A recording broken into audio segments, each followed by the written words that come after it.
नमस्कार, मैं रुचि सिंह और आप देख रहे हैं बातें यूपी की। मैं हाजिर हूं दिन भर की 10 बड़ी खबरों के साथ। मिजोरम की राजधानी आइजोल तक रेलवे लाइन का निर्माण कार्य अंतिम चरण में है। आज इस पर पहला स्पीड ट्रायल सफलतापूर्वक संपन्न हुआ। ये 51.38 किलोमीटर लंबी बाईराबी सैरंग ब्रॉड गेज लाइन प्रधानमंत्री नरेंद्र मोदी के कनेक्ट नॉर्थ ईस्ट मिशन का हिस्सा है, जो पूर्वोत्तर राज्यों को राष्ट्रीय रेल नेटवर्क से जोड़ने की दिशा में महत्वपूर्ण कदम है।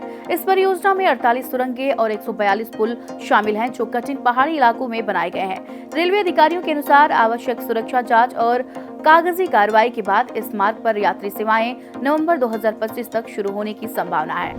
भारत में कोविड-19 के मामलों में एक बार फिर से बढ़ोतरी देखने को मिल रही है। बीते 24 घंटे में 324 नए मामले सामने आए हैं, जिससे एक्टिव केस 6,815 तक पहुंच गया है। कर्नाटक, गुजरात और केरल सबसे अधिक प्रभावित राज्य हैं। गुजरात और कर्नाटक में एक दिन में 120 से अधिक केस मिले हैं। दिल्ली, केरल और झारखंड में एक मरीज की मौत हुई है। संक्रमण में उछाल के पीछे नए वेरिएंट NB.1.8.1, LF.7 और JN.1 जिम्मेदार माने जा रहे हैं। केंद्र सरकार ने राज्यों में मॉक ड्रिल, ऑक्सीजन और दवाओं की तैयारी सुनिश्चित करने के निर्देश दिए हैं। विशेषज्ञों ने मास्क पहनने और भीड़ से बचने की सलाह दी है, खास तौर पर बुजुर्गों और बीमार लोगों के लिए। उत्तर प्रदेश में श्रमिकों और उनके परिवारों के लिए स्वास्थ्य सेवाओं के विस्तार के तहत 5 जिलों में नए ESI अस्पताल और 2 मेडिकल कॉलेज स्थापित किए जाएंगे। ग्रेटर नोएडा के नॉलेज पार्क 5 में 350 बिस्तरों वाला अस्पताल बनाने के लिए भूमि चयन हो चुका है, जबकि गोरखपुर में 100 बिस्तरों वाले अस्पताल के लिए प्रक्रिया अंतिम चरण में है।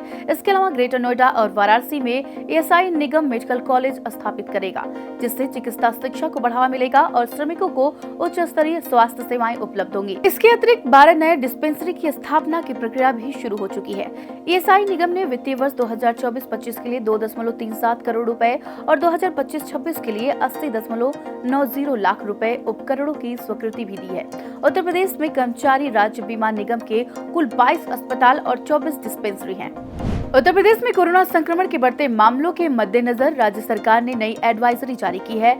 इसमें सभी जिला और ब्लॉक स्तरीय अस्पतालों को कोरोना मरीजों के इलाज के लिए आवश्यक दवाइयां, PPE किट, जांच सुविधाएं, isolation beds, medical oxygen, ICU और वेंटिलेटर की पर्याप्त व्यवस्था सुनिश्चित करने के निर्देश दिए गए हैं। साथ ही ऑक्सीजन प्लांट की कार्यक्षमता की जांच और मॉक ड्रिल आयोजित करने के भी आदेश दिए गए हैं।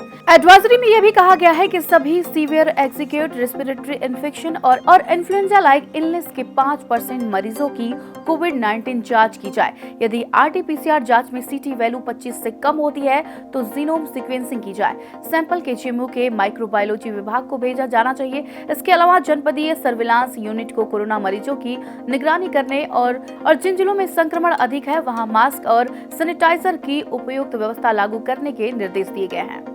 कानपुर में छत्रपति शाहू जी महाराज विश्वविद्यालय के शोध में गंगा जल में घुले आर्सेनिक, कैडमियम, कोबाल्ट, क्रोमियम, सीसा और थैलियम जैसे भारी धातुओं की पुष्टि हुई है। इन धातुओं का संचय रोहू मछली के यकृत, गुर्दा, आंत और गलफड़ों में पाया गया है।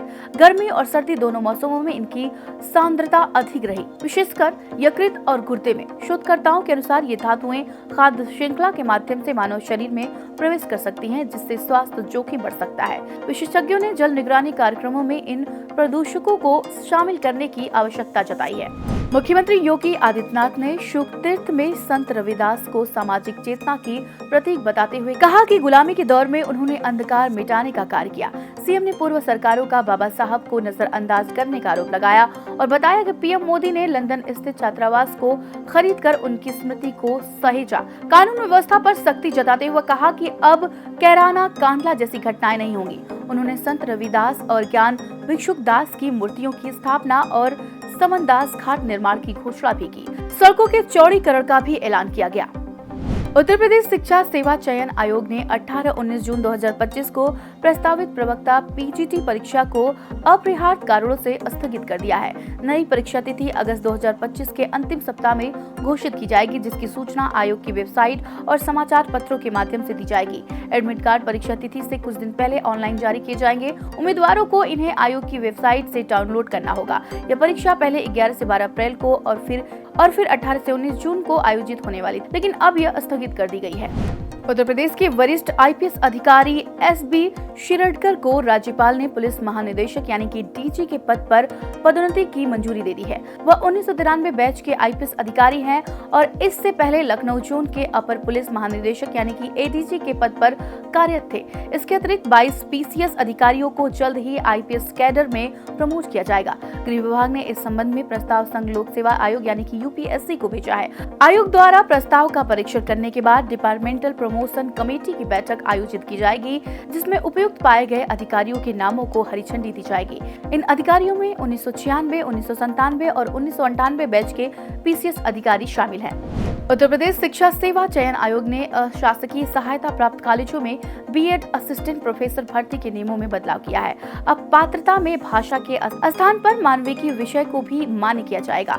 नई अर्हता के अनुसार एमए या एमएड में 55% अंक और यूजीसी नेट या पीएचडी अनिवार्य है। आवेदन की अंतिम तिथि 21 जून 2025 दी गई है। शुल्क जमा की अंतिम तिथि 22 जून और आवेदन सबमिशन की अंतिम तिथि 23 जून है। सामान्य ओबीसी और ईडब्ल्यूएस के लिए शुल्क 2000 और SC/ST के लिए 1000 तय। चयनित अभ्यर्थियों को 15,600 से लेकर के 39,100 वेतनमान और 6,000 ग्रेड पे मिलेगा। उत्तर प्रदेश में भीषण गर्मी का प्रकोप जारी है। मंगलवार को झांसी का तापमान 46 डिग्री सेल्सियस तक पहुंच गया, जबकि प्रदेश के अन्य शहरों जैसे कि उरई, आगरा, बांदा, कानपुर, प्रयागराज, अलीगढ़ और वाराणसी में भी पारा 43 डिग्री के ऊपर रहा। मौसम विभाग ने पश्चिमी उत्तर प्रदेश और बुंदेलखंड में लू चलने की चेतावनी जारी की है। स्वास्थ्य विभाग ने सभी अस्पतालों के अधीक्षकों को निर्देश दिया है कि हीट वेव के मरीजों के लिए कूलिंग वार्ड तैयार रखें और आवश्यक दवाओं की जांचों की व्यवस्था सुनिश्चित करें। पूर्वी उत्तर प्रदेश में 11 से 12 जून के बीच हल्की बूंदाबांदी की संभावना जताई गई है, जबकि पश्चिमी यूपी और बुंदेलखंड में अगले 2 दिनों तक लू चलने की आशंका है। विशेषज्ञों के अनुसार इस समय में बच्चों और बुजुर्गों को घर से बाहर निकलने से बचना चाहिए और पर्याप्त पानी का सेवन करना चाहिए। तो ये थी दिन भर की 10 बड़ी खबरें। ऐसी ही खबरों के लिए देखते रहिए और करते रहिए बातें यूपी की।